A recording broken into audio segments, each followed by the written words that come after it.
May 1971, Israel and Egypt are in the state of ongoing confrontation. All of a sudden, Israeli air defense discovers two aircraft over the Sinai flying at high speed and altitude. Missiles sent to intercept failed to hit the targets. Alerted Israeli Air Force Phantoms returned with no result. The detected aircraft did not reveal any combat intentions and within minutes after an attempted attack over them left the Sinai airspace. Those were the brand new Soviet reconnaissance planes. Curiosity is a natural human feature. First air balloons and then airplanes significantly expanded abilities to have this curiosity satisfied. But very soon careless curiosity gave way to mercantile interest. Indeed, in the time of war, flying above, one can have a bird's view on the entire position and sometimes of the intentions of the enemy. Air balloons were the pioneers of reconnaissance aviation. The Russian army used them already in 1904 in the war against Japan. However, after a short while they gave way to aircraft, mobile and less vulnerable to the ground fire. To perform reconnaissance tasks at the battlefields of the First World War, Russia used mainly the French Voisin and Farman low-speed two-seat aircraft. Just imagine what hardships the first reconnaissance pilots had to go through. A bulky photo camera was supposed to be put on the side of the aircraft and held aimed at the target. Aerial photographing means photographing of the land surface from flying aeronautic objects or aircraft. The airflow was hitting and throwing the lightweight plywood fabric-covered plane like an autumn leaf. Therefore, the use of the heavyweight Ilya Muromets aircraft for the purposes of the long-range reconnaissance was deemed rather helpful. The most striking episode of the reconnaissance work was photographing of the Austrian-Hungarian positions during the preparation for one of the most important operations of that war, the Brusilov breakthrough. It was the diligent aerial reconnaissance that allowed the Russian forces to disrupt the enemy's front line and produce a sensible damage. The benefit from the use of the aerial reconnaissance pilots in the World War was not left unnoticed. Therefore, as soon as the country of the Soviets recovered its strength to produce aircraft of its own, its first serial aircraft was the R-1 reconnaissance aircraft of Nikolai Polikarpov. It was made on the basis of the English de Havilland 9, which was being produced in the 20s in huge amount. In 1927, the R-3 reconnaissance plane of Andrei Tupolev was put in series. It was the first serial all-metal aircraft made in the Soviet Union. In those years, there was a real boom of the record-breaking flights. The first national aircraft, the pride of the Soviet country, could not stay away. Reconnaissance planes, among other aircraft, performed many internal and international flights. The 30s in the USSR were marked with the tremendous growth of the aviation industry. The national engines production was developing, and the aircraft of national design were being put in series. In the beginning of the 30s, the outdated R-1 and R-3 gave way to the R-5 reconnaissance biplane of Polikarpov design. The aircraft became a classical type of reconnaissance plane. At the international contest of Tehran, it took the first place among the aircraft of such designation. It was easy to fly and quickly became popular among pilots and technicians. In 1934, R-5 took part in the salvation of the Cheluzkin expedition. The aircraft was subsequently modernized by equipping it with a more powerful engine. That's how RZ appeared. In the same years, Tupolev made a twin-engine multi-purpose R-6 aircraft, which designation, among other things, was reconnaissance. 1937, pilot Pavel Golovin for the first time in the world flew over the North Pole on R-6. In 1936, in Kharkov, designer Iosif Neman created R-10 reconnaissance aircraft. It was based upon the cantilever monoplane with detachable chassis. Its speed reached 380 kilometers per hour. It was in full compliance with its time. The aircraft was put into serial production. Reconnaissance at sea borders was carried out by the flying boats MBR-2 constructed under the supervision of Georgy Beriyev. A flying boat was constructed in Moscow under the supervision of Georgy Beriyev aimed at the sea border protection. The aircraft was identified as MBR-2. Note that all reconnaissance planes on service in the Red Army at that time were capable of performing only close-range reconnaissance in the frontline zone. On the other hand, the Soviet military doctrine of that time assumed that the enemy will be destroyed with the help of heavy bombers acting in the enemy's deep rear. However, Air Force did not order aircraft for the long-range reconnaissance. For example, the qualities of the world-known AN-T-25, which could have become a good long-range reconnaissance plane, remained unclaimed. All issues with respect to the armed forces development were being resolved not in the course of the theoretical discussions, but through directives from above. In March 1939, speaking at a party congress, Defense Minister Voroshilov stated that together with the general quantitative growth of the air fleet, the light bombing, attack, and reconnaissance aviation was reduced to fold. Return to reality from the underestimation of reconnaissance happened quick enough, already after the first real test. In the Soviet-Finnish War, which started in the end of 1939, the Soviet forces, unsecured by the aerial reconnaissance, suffered huge losses from the smaller Finnish army.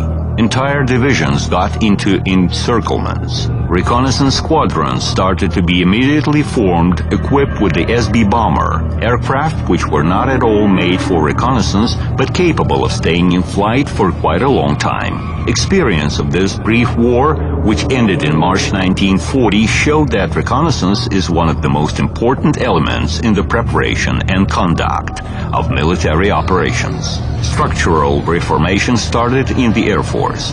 Among other things, aviation units were formed for the performance of various types of reconnaissance, including the long-range one. They were equipped with the R-10 and the SB reconnaissance planes. In 1941, the SB aircraft was regarded as a temporary measure. Although it has significant altitude and range, this bomber had a lot of deficiencies. The main among them was its minor armament. Those aircraft were supposed to be substituted by Yakovlev II and Yakovlev IV. However, in reality, the latter appeared to be even less capable than the SB and quickly left the stage. The Soviet reconnaissance aviation was caught unprepared for a big war. Germany, on the contrary, long before the intrusion, Luftwaffe reconnaissance aircraft performed accurate research of the near-border regions of the USSR, offhandedly entering the airspace of this country. The real meaning of those flights became clear already in the first days of the war, when the German bombers destroyed a major amount of the Soviet aircraft, including reconnaissance planes located at the disclosed Soviet aerodromes. Therefore, data delivery on the troops' movements in the enemy's rear drastically reduced. The Red Army Command often hardly knew what kind of forces and in which directions were consolidated by the German army. In spite of the losses, reconnaissance crews worked day and night bringing information of the enemy, and thereafter everything depended on the work of the headquarters of the ground forces. Somewhere intelligence was quickly taken into account and troops were capable of countering the German troops' offensive. While in other places there was mistrust and intelligence was checked and rechecked, which in the quickly changing situation did not lead to success. In certain cases, commanders wanted to see only favorable reports, and if they did not comply with such willingness, they suspected occurrence of panic and threatened reconnaissance pilots with military tribunal. Aerial reconnaissance brings the most valuable and precise information. Aerial reconnaissance is a complicated and dangerous military art. Reconnoiter travels in the sky alone. He relies only upon himself. Hiding behind the clouds and using the sun as a cover, he comes from where no one expects him to come. He has just seconds at his disposal. Dashing over the target, he has to see everything, remember, take snapshots, and mark up the map. At that time, of all the aircraft suitable for such purposes, the most suitable was the Petlikov II frontline bomber. Understanding the importance of aerial reconnaissance, the Soviet command was intended to restore losses as quick as possible. However, by the beginning of 1942, the total amount of reconnaissance units in the Air Force of the Red Army, as well as the amount of trained crews, was still insufficient. The Petlikov II aircraft were insufficient even for the bomber units. Other types of aircraft started to be used for reconnaissance as well. For example, the Ilyushin-4 bomber, with photographing equipment installed, was turned into a fairly good long-range reconnaissance plane. During the Stalingrad battle, fighters used for the close-range visual reconnaissance and the Polikarpov II light bombers used for the night reconnaissance showed their best qualities. Looks like the Germans themselves taught the Red Army command how efficient aerial reconnaissance could be. Soviet soldiers knew for sure appearance of the frame, the German Focke-Wulf 189, over their positions did not mean anything good. The bombers flying after it would hit the targets with high precision. This aircraft had everything aimed at the most efficient performance of reconnaissance tasks, and first of all, the perfect overview from the cabin. Strong defensive armament and maneuverability made it a die-hard for the fighters. It was very difficult to hit the frame, and it was considered to be a big achievement among the Soviet pilots.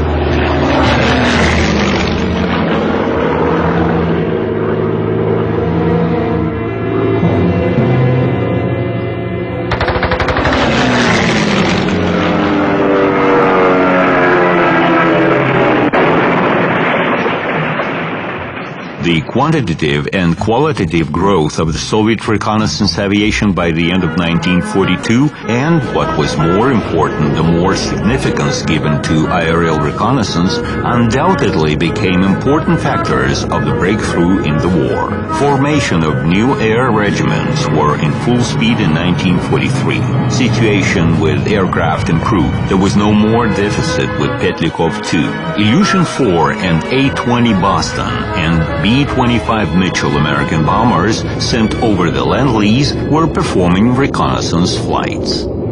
Every minute is precious. The country impatiently awaits intelligence. There comes Senior Lieutenant Kolesnikov. 10 minutes ago he was flying over the enemy's positions. He reports on what he had seen to Lieutenant General Hryukin and Major General Vikharev.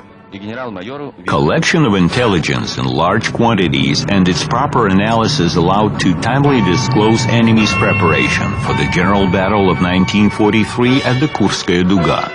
While beginning from 1944, there was not a single offensive operation conducted without the prior diligent reconnaissance. Ilyushin-2 attack aircraft and fighters' reconnaissance modifications were mainly used for the close-range reconnaissance.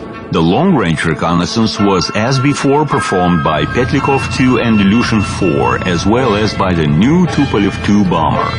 Aircraft were equipped with photo cameras with the perspective aerial photographing. Perspective aerial photographing means terrain wideband photographing by several aerial photo cameras with different angles of tilt. The end of the war in Europe was marked by the Siege of Berlin. The downfall of the last fascist stronghold was preceded by a very detailed aerial photographing of the Berlin defense region by all the power and strength of aerial reconnaissance.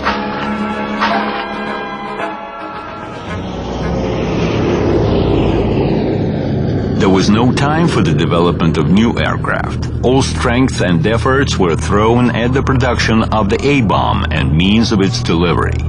Sukhoi 12, a piston-engine reconnaissance and artillery fire spotter entering tests in 1947, was probably an exception. Its outlook definitely revealed signs of the German frame. However, jet aviation was more and more entering its rights, and the piston-engine Sukhoi 12, with its velocity of 500 kilometers per hour, was no more responding to the demands of the time. In the West, the first post-war years became the time of the reconnaissance aircraft violent development.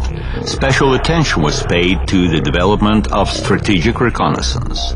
As a matter of fact, almost right after the Second World War, the former Allies entered the Cold War between themselves. The Soviet Union became an object of careful attention. The first post-war generation of the American reconnaissance aircraft was manufactured on the basis of the long-range piston-engine bombers and passenger aircraft. Those aircraft constantly flew along the USSR border trying to peep into its territory. Having understood that the Russians practically had no chance to intercept them, they started to fly deeper inside. The enemy was most of all interested in the regions where developments of the missiles and atomic weapons were on the way. It was a kind of a cat-and-mouse play in which reconnaissance aircraft attempted to escape interception thanks to their high speed and altitude. The end of the 40s was marked by the aviation transition toward jet engines. It was then when the first jet reconnaissance aircraft appeared in the USSR. MiG-15RBs, developed on the basis of a fighter, had nothing special, while Ilyushin-28R was a more serious aircraft, becoming the basis of the frontline reconnaissance aviation of the mid-50s. This bomber-based aircraft was capable of reaching up to 900 kilometers per hour and an altitude of 12,000 meters. Such characteristics for the time being were quite enough to escape modern fighters. Thanks to additional fuel tanks, the aircraft's flight range reached 3,150 kilometers. Ilyushin-28 reconnaissance aircraft were equipped with the most modern, as of the time, photo equipment, allowing to perform plan and perspective aerial photography. Subsequently, it was equipped with hardware for the electronic reconnaissance. Electronic reconnaissance is identification of the location, type, and designation of the radio-electronic means of the enemy on the basis of their parameters and emitted signal.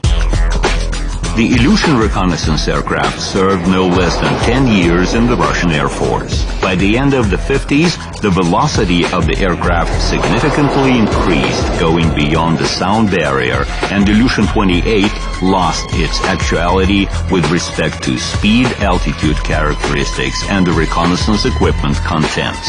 The defense was no more a rescue from the fighters of the potential enemy, which arsenal by that time contained guided missiles. The militaries required a maneuverable and high-speed tactical reconnaissance aircraft. Development of such aircraft started at the Alexander Yakovlev's Design Bureau on the basis of Yakovlev 25 Barraging Interceptor. However, tests showed that Yakovlev's reconnaissance aircraft did not have any sufficient advantages over the Ilyushin's one. The issue was therefore limited to only 10 aircraft. Yakovlev was thinking of a more sophisticated, a supersonic aircraft. The aircraft was set in serial production in 1958 under an identification of Yakovlev 27R. Besides more advanced flight characteristics, equipment of this aircraft allowed to perform photographing at supersonic speed. While there were a lot of aircraft for the close-range reconnaissance, the problem of the long-range reconnaissance was resolved only with the appearance of the Tupolev 16 bomber. A long-range reconnaissance aircraft was made on its basis in two variants, for daytime and night reconnaissance, differing one from the other by the set of equipment.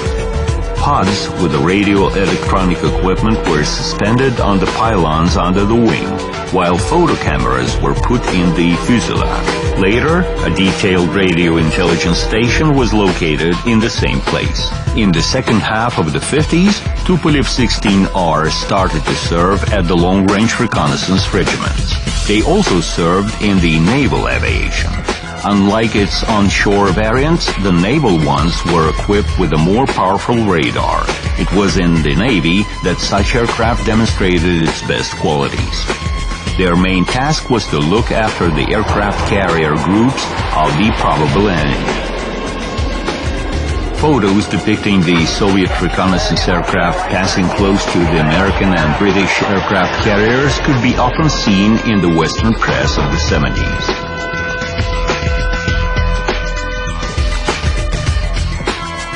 Carrying radio-electronic equipment, Tupolev 16R were used for the observation of the situation over the Soviet nuclear grounds.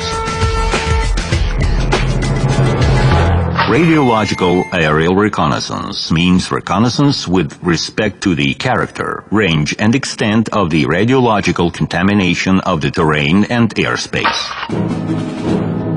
In summer of 1956, the Pavel Tsibin Design Bureau made a proposal to build a reconnaissance aircraft identified as the RSR. It was supposed to have unprecedented flight characteristics, altitude of 25,000 meters and velocity of 2,700 kilometers per hour, which were significantly exceeding characteristics of Tupolev 16. This conditioned the unusual form of the aircraft. The extent of originality appeared such that from the beginning of the development of the construction and the onboard systems of natural-size flying model had to be built. The aircraft underwent flight tests in 1959. However, when it came to the issue of putting the aircraft in serial production, the state policy accent was shifted toward missiles and many prospective aircraft developments were closed. The fate of the new reconnaissance aircraft had no continuation. It is clear that for the task fulfillment, the reconnaissance aircraft must stay invulnerable. Designers of Tupolev 16R made an accent on the speed and defensive armament. The American Boeing company took the same path in the course of RB-47 development. However, there were other reconnaissance aircraft capable of climbing to an altitude unreachable for the interceptors. They were the ones high-altitude armless spy aircraft, which from the end of the 50s caused continuous headache to the USSR leadership. The most known among them were the American Lockheed U-2 and Martin RB-57, as well as the British Canberra. The widespread wing enabled them to fly at an altitude of over 20 kilometers. In the second half of the 50s, several hundred episodes of the USSR border crossing by the NATO spy aircraft were registered annually. On May 1, 1960, the cat-and-mouse play was brought to an unhappy end for the Americans. The U-2 spy aircraft, piloted by Francis Harry Powers, was brought down by Soviet missiles. Цель приближается. Азимут 330. Азимут 335.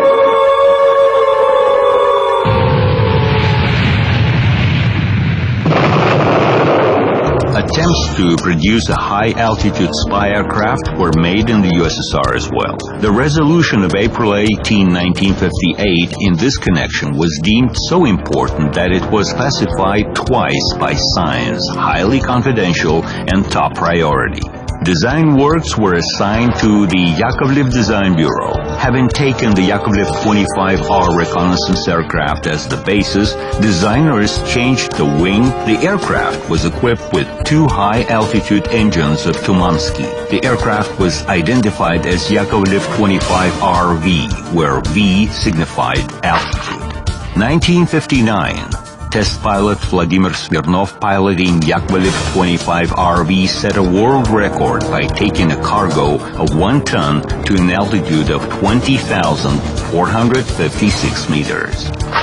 Interesting that the aircraft was planned to be armed with a gun. It was supposed to be taking down its foreign colleagues at an altitude of over 20 kilometers. The drifting air balloons were supposed to become the targets, the new means actively used at that time by Western intelligence. Subsequently, for the workout of the ground and airborne interception complexes based on Yakovlev 25 RV, a high-altitude radio-guided target was developed. The high-altitude reconnaissance is a unique thing. However, the main routine work was performed by the frontline reconnaissance aviation. Its evolution followed the pure classical path. Reconnaissance aircraft were developed on the basis of the fighters and bombers coming from the service with minimum changes in its construction. Flight velocities were growing and reconnaissance equipment was improving.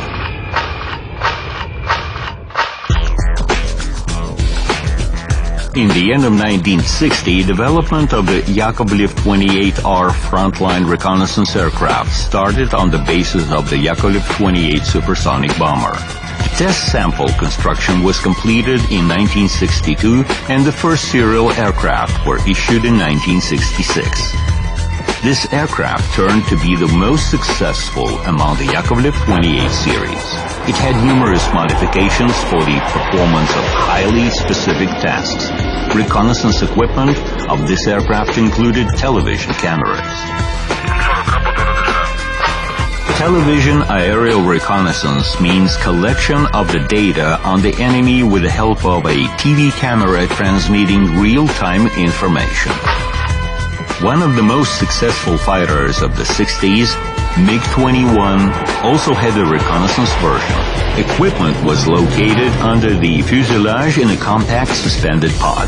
The pod was exchangeable depending on the task to be resolved. MiG-21R became the first tactical reconnaissance fighter in the USSR on which, besides optical, electronic reconnaissance means were used. In the same years, the new generation equipment was located on the long-range Tupolev 16 reconnaissance aircraft.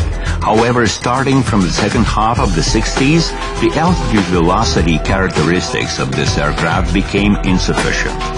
In the long-range reconnaissance aviation, it was assumed to be substituted by Tupolev 22R supersonic aircraft. In practice, the new aircraft did not substitute but supplemented the Tupolev 16, and the aircraft of both types constituted the basis of the long-range reconnaissance aviation of the Soviet Union until the end of the 80s. The main task of Tupolev 22R was to exercise radio, electronic, and photo reconnaissance over the enemy's territory, as well as to track down naval units.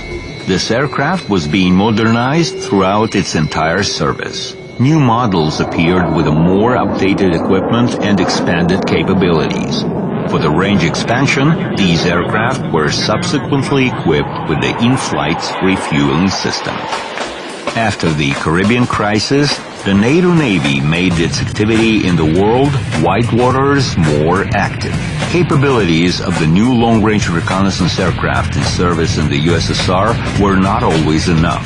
Therefore, from the mid-60s, neutral waters patrolling tasks were assigned to Tupolev 95 RT, a naval reconnaissance aircraft. The 180-ton aircraft with 4 powerful turboprop engines capable of staying in the air for over 20 hours was an ideal means of strategic reconnaissance. Based upon Tupolev 95 bomber, this aircraft was equipped with the most efficient at that time long-range reconnaissance and naval operational target detection system. Aerial operational target detection means data transmission of the nature, location, and activity of the target. Staying in continuous contact with a potential enemy, Tupolev 95 RT could not help becoming a popular character with the Western press. The press called this aircraft the Eastern Express for its capability to quickly appear in practically any point of the world. Long-range aviation as well obtained a limited number of Tupolev 95 MR version. Equipped with powerful photo cameras, this aircraft within 20 hours can photograph almost the entire territory of Western Europe.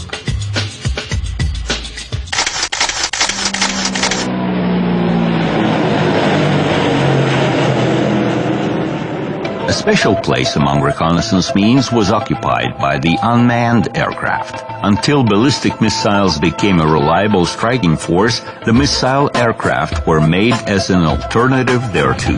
However, when the missiles obtained a full-fledged nuclear sword status, the missile aircraft immediately found a new job: reconnaissance. Such unmanned aircraft, with no life support systems on board, could fly farther and faster. The first light unmanned Lavochkin 17R was based upon the target aircraft and accepted for service in 1962. The launch was performed from a ground or automobile unit with the help of solid fuel boosters. In flight, this aircraft was automatically piloted in accordance with a set-in program. Reconnaissance results arrived for processing after the aircraft returned. The Yastreb-1 long-range reconnaissance complex, including the 35-ton unmanned Tupolev 123 reconnaissance aircraft, was accepted for service in 1964. The range of 3,500 kilometers enabled it to perform photographic and radio-electronic reconnaissance of aerodromes, ports, naval bases, industrial facilities, and launching sites in the enemy's deep rear. Upon the aircraft return, container with the intelligence data would detach and brought down on a parachute. Unmanned aircraft appeared to be quite a perspective direction of the reconnaissance aviation development, subsequently turning into a new unmanned generation. But this story lays ahead. In the meantime, let's get back into the 50s. When the NATO reconnaissance aircraft were barraging the airspace of the Soviet Union completely unpunished. Success of the high-altitude reconnaissance planes and U-2 in particular made a powerful kickoff for the development of counter-means.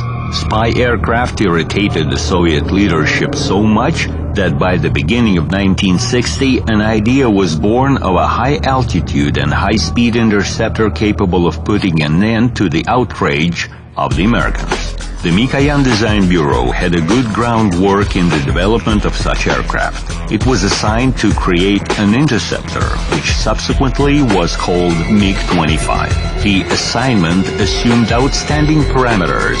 Velocity was to exceed the speed of sound almost threefolds, and the flight altitude was to be 25 kilometers. It would have been a pity not to create a reconnaissance aircraft with such parameters. The prototype of the reconnaissance plane was ready even earlier than the interceptor. In spite of the futuristic task, the prototype was built just within 1 year. On March 6, 1964, test pilot Alexander Fedotov put the aircraft into the air. A lot of emerging problems had to be resolved in the course of tests.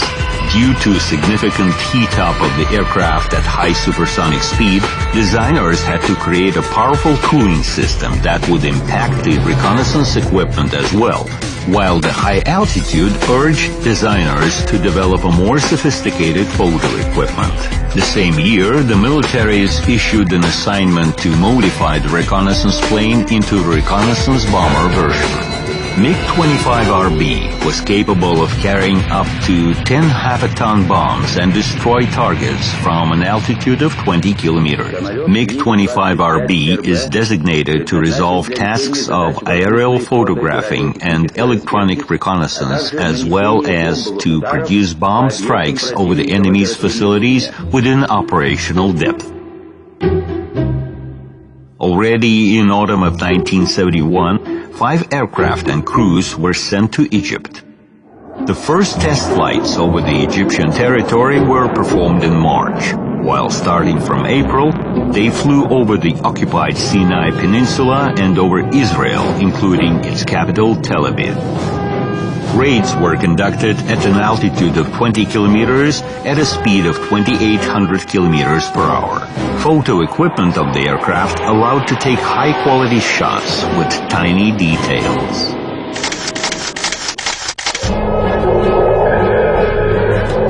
Several times, Phantoms were trying to intercept the MiGs, but they had no chance in catching up with the reconnaissance plane. neither the Hawk air defense missile complexes in service at the Israeli army. In fact, with the creation of MiG-25, there started a new stage in the development of the Soviet aviation reconnaissance. It was on MiG-25R that the navigation equipment was based upon the digital computer equipment. Reconnaissance complex of the aircraft allowed to perform control over a large area, determine geographical coordinates of the target with high precision, and perform real-time data transfer. Potential of the MiG-25R construction enabled to use it as a basis for the development of numerous reconnaissance planes versions. They were entering service together with the upgrade of the reconnaissance equipment. Radar reconnaissance tasks shall be performed with the help of the Sabля side-looking station. The Sabля station is designated to obtain intelligence through mapping the territory. The Sabля station operation is performed entirely from the Pelling DM complex, linking the obtained mapping to the topographic map. The Middle East events allowed to test the aircraft in real combat conditions.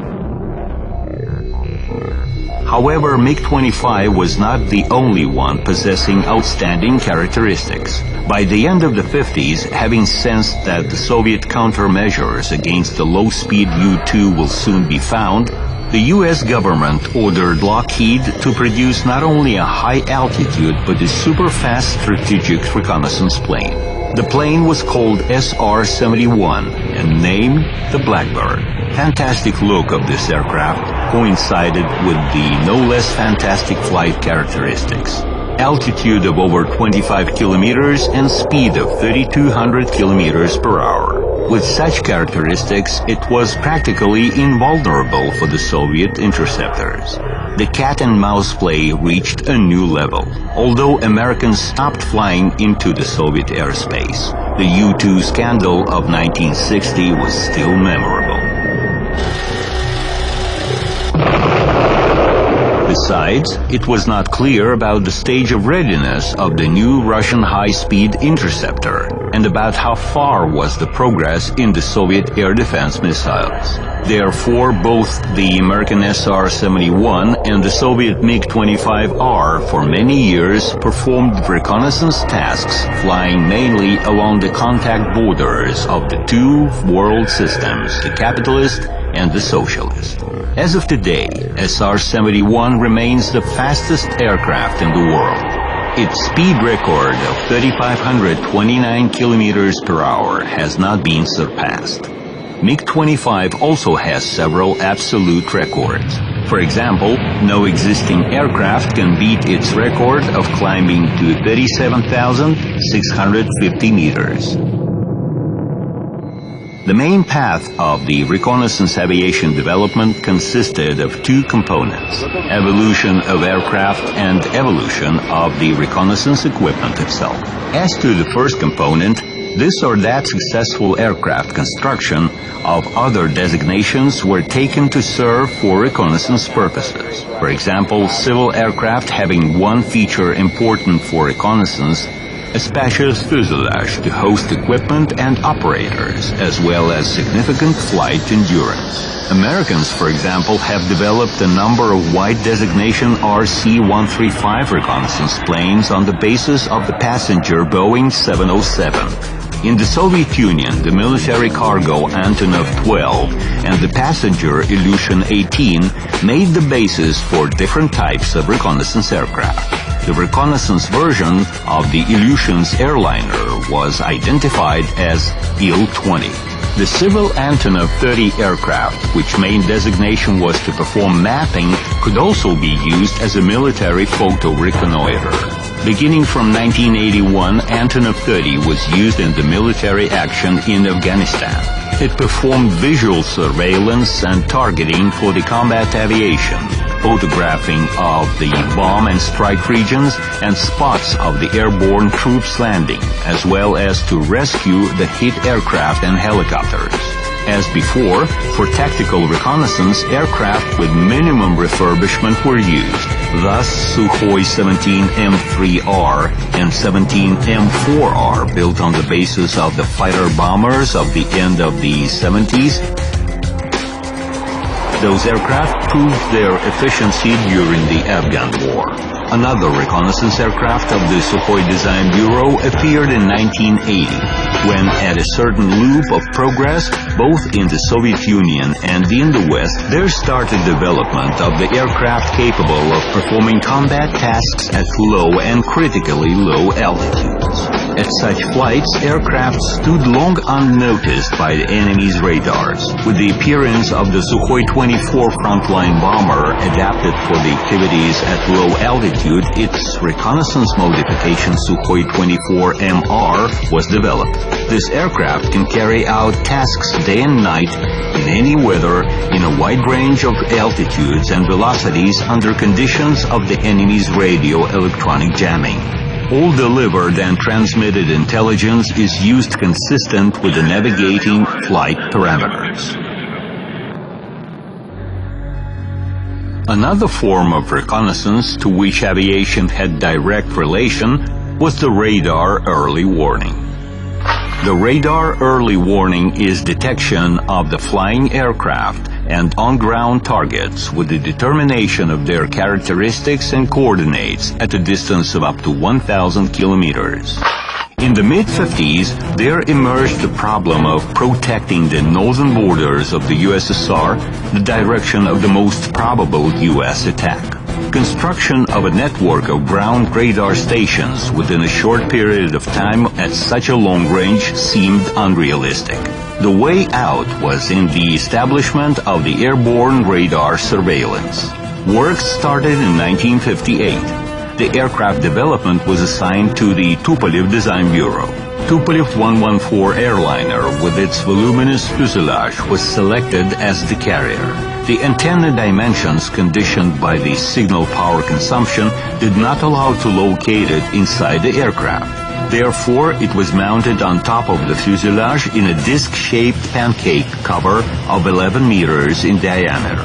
Radar operators' workplaces were equipped inside the aircraft. The early warning radar detection aircraft with the Liana complex was identified as Tupolev 126 and was accepted for service in April 1965. This aircraft provided for the reliable detection of the airborne targets coming at high and medium altitudes long before them approaching the missile launching range. The aircraft had an expanded onboard complex of means of communication and navigation which provided for the data exchange with ground and vessels-based command posts. By the end of the 70s, the most acute problem was the detection of the cruise missiles, minor low-flying targets following the terrain shape at high speed. Tupolev 126 was incapable of resolving this kind of task. Beginning from 1984, the new A-50 aircraft started its service. It was developed on the basis of the Ilyushin 76 military cargo aircraft, which dimensions allowed to host the Shmel complex designated for the performance of the early radar control. Like its predecessor, A-50 carries a pancake with an antenna inside. Apart from detection, this aircraft serves as a means of navigation and operating management. Capabilities of its equipment allow to track down 60 targets at a time and navigate 10 to 12 fighters thereto. Introduction of such aircraft allowed to establish a continuous radar field along the borders of the USSR and significantly increase the air defense efficiency. Similar NATO complex is known as AWACS. The unmanned reconnaissance aircraft development also found its continuation. In 1976, the RACE reconnaissance complex with the Tupolev 143 unmanned aircraft was accepted for service. It is used for the reconnaissance performance in the frontline zone at a depth of 70 kilometers and is equipped with the exchangeable reconnaissance tools. The photo reconnoiter registers intelligence on board and deciphers it upon return. The TV reconnoiter transmits intelligence to the ground command posts in real time. A more powerful Strish complex of the same design bureau with the Tupolev 141 unmanned reconnaissance aircraft appeared in the beginning of the 80s. Its main designation is the operational and tactical reconnaissance. Development of radio electronics made reconnaissance equipment more light and compact, significantly expanding its capabilities. This allowed to minimize the size of aircraft. For example, the remotely controlled Pchela aircraft, with a weight of just 100 kilos, developed at the Yakovlev Design Bureau in 1985, is designated to perform surveillance over ground targets. Its onboard TV camera transmits images to the ground control post in real time. The flight duration of this device is 2 hours. This reconnaissance device was used in the combat activities in the Chechen Republic. The Shmel unmanned device accepted for service in 1997 became Pchela's further development. In spite of its light weight, this device can perform practically all types of aerial reconnaissance. In the course of the entire Cold War, activities of the Western intelligence never stopped. Changing were only the means. The main upon them in the 70s and in the 80s were the high-altitude drifting reconnaissance balloons. To fight them, there was M-17 aircraft developed at the Missishev Experimental Engineering Plant. Subsequently, a reconnaissance aircraft was built on the basis of this machine. The new aircraft was identified as M-55. The plan was to develop a whole reconnaissance and attack complex. However, by that time, the Soviet Union was already in the fever of perestroika. There were less and less funds allocated toward military developments, and intentions in the foreign policy were to pass from confrontation toward peace. M-55, under the name of Geofysica, immediately turned into a pure civil aircraft. Now its work is to research upper layer of the atmosphere, including the ozone layer, as well as to monitor the ground and sea surfaces. Currently, most of the tasks of strategic intelligence is placed upon the spy satellites. Capabilities of modern equipment allow to view the enemy's secrets from outer space in every detail.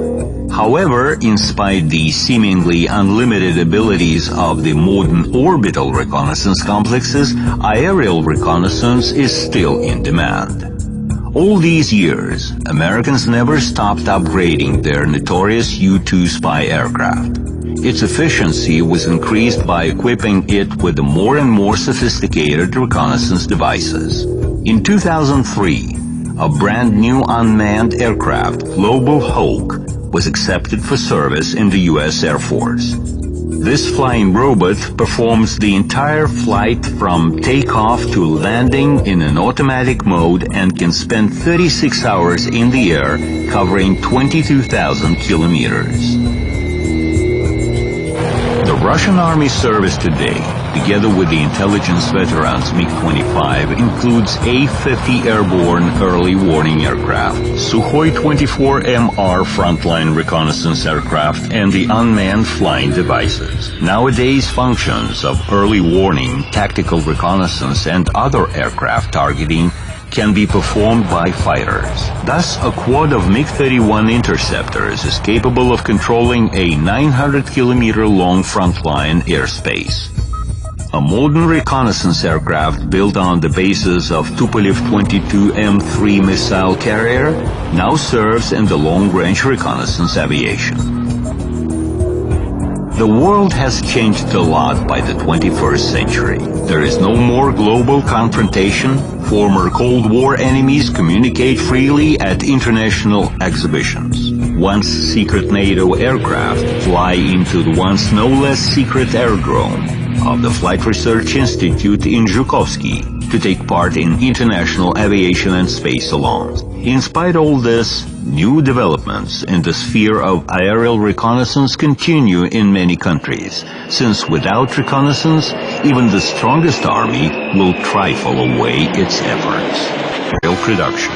Reconnaissance at sea borders was carried out by the flying boats MBR-2 constructed under the supervision of Georgy Beriyev. A flying boat was constructed in Moscow under the supervision of Georgy Beriyev aimed at the sea border protection. The aircraft was identified as MBR-2. Note that all reconnaissance planes on service in the Red Army at that time were capable of performing only close-range reconnaissance in the frontline zone.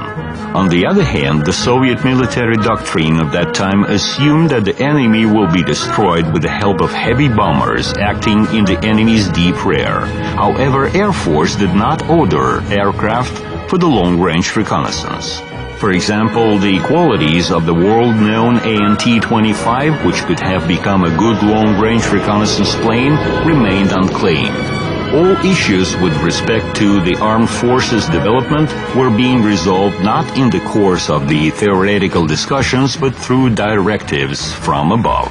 In March 1939, speaking at a party congress, Defense Minister Voroshilov stated that together with May 1971, Israel and Egypt are in the state of ongoing confrontation. All of a sudden, Israeli air defense discovers two aircraft over the Sinai flying at high speed and altitude. Missiles sent to intercept failed to hit the targets. Alerted Israeli Air Force Phantoms returned with no result. The detected aircraft did not reveal any combat intentions, and within minutes after an attempted attack over them, left the Sinai airspace.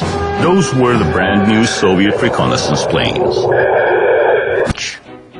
Curiosity is a natural human feature. First air balloons and then airplanes significantly expanded abilities to have this curiosity satisfied. But very soon careless curiosity gave way to mercantile interest. Indeed, in the time of war, flying above, one can have a bird's view on the entire position and sometimes of the intentions of the enemy. Air balloons were the pioneers of reconnaissance aviation. The Russian army used them already in 1904 in the war against Japan. However, after a short while they gave way to aircraft, mobile and less vulnerable to the ground fire. To perform reconnaissance tasks at the battlefields of the First World War, Russia used mainly the French Voisin and Farman low-speed two-seat aircraft. Just imagine what hardships the first reconnaissance pilots had to go through. A bulky photo camera was supposed to be put on the side of the aircraft and held aimed at the target. Aerial photographing means photographing of the land surface from flying aeronautic objects or aircraft. The airflow was hitting and throwing the lightweight plywood fabric-covered plane like an autumn leaf. Therefore, the use of the heavyweight Ilya Muromets aircraft for the purposes of the long-range reconnaissance was deemed rather helpful. The most striking episode of the reconnaissance work was photographing of the Austrian-Hungarian positions during the preparation for one of the most important operations of that war, the Brusilov breakthrough.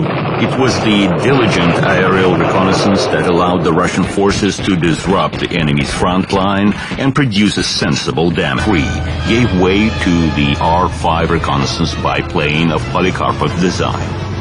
The aircraft became a classical type of reconnaissance plane. At the international contest of Tehran, it took the first place among the aircraft of such designation.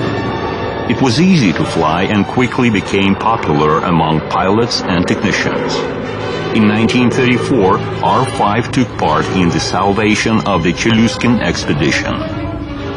The aircraft was subsequently modernized by equipping it with a more powerful engine. That's how RZ appeared. In the same years, Tupolev made a twin-engine multi-purpose R-6 aircraft, which designation, among other things, was reconnaissance. 1937, pilot Pavel Golovin, for the first time in the world, flew over the North Pole on R-6. In 1936, in Kharkov, designer Iosif Neman created R-10 reconnaissance aircraft. It was based upon the cantilever monoplane with detachable chassis. Its speed reached 380 kilometers per hour. It was in full compliance with its time. The aircraft was put into steerage. The benefit from the use of the aerial reconnaissance pilots in the World War was not left unnoticed. Therefore, as soon as the country of the Soviets recovered its strength to produce aircraft of its own, its first serial aircraft was the R-1 reconnaissance aircraft of Nikolai Polikarpov. It was made on the basis of the English de Havilland 9, which was being produced in the 20s in huge amount. In 1927, the R-3 reconnaissance plane of Andrei Tupolev was put in series. It was the first serial all-metal aircraft made in the Soviet Union. In those years, there was a real boom of the record-breaking flights. The first national aircraft, the pride of the Soviet country, could not stay away. Reconnaissance planes, among other aircraft, performed many internal and international flights. The 30s in the USSR were marked with the tremendous growth of the aviation industry. The national engines production was developing, and the aircraft of national design were being put in series. In the beginning of the 30s, the outdated R-1 and R